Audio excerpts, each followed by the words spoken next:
6.25 한국전쟁이 올해로 70주년을 맞습니다. 국군 최후의 방어선이었던 부산은 전쟁의 직접적인 피해 지역은 아니었지만 피난 수도로서 정부 역할을 대신했었죠. 지금도 부산 곳곳엔 피난 수도 당시의 흔적들이 남아 있습니다. 피난 수도 부산 1023일의 기록을 주제로 당시 생생한 기억을 더듬어보고 앞으로의 과제를 제시해보는 기획보도를 마련했습니다. 현지호 기자입니다.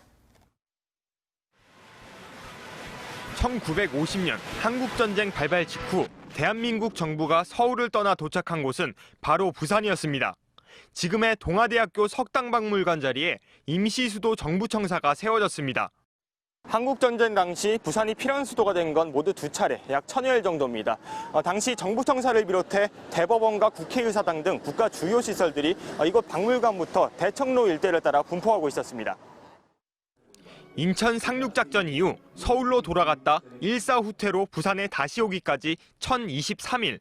이른바 3부 권력기관 근처엔 대통령 집무실과 관저가 있었고 부산항으로 이어지는 길목에는 상업과 외교, 교육, 문화지구가 형성됐습니다.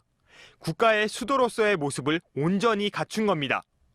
국제시장과 부평시장은 유통을, 부산항 일부두는 무역을 담당하며 물류를 형성했고 미국 대사관이 있던 지금의 부산 근대 역사관은 치열한 전시 외교의 무대가 됐습니다.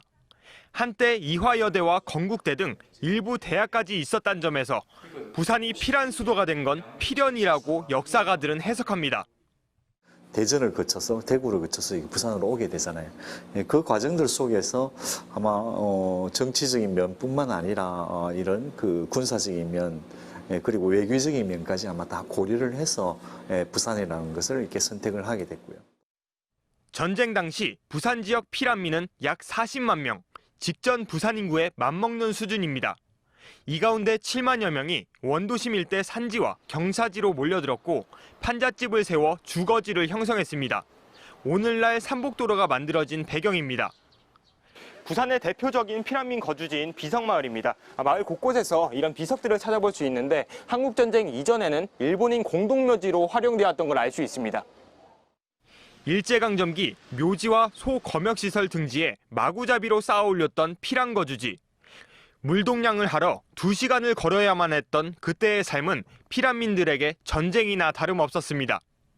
보수동, 대신동 이래 가가지고 부잣집 문 앞에서 물 한 동이 주세요, 물만 좀 주세요 이러면은 좀 부잣집 사람들은 그냥 호소대가 이렇게 주는데 너무 많이 오면은 주다가 다 들어가 버려.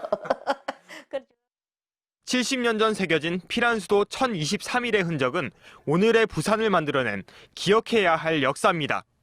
MBC 뉴스 현지호입니다.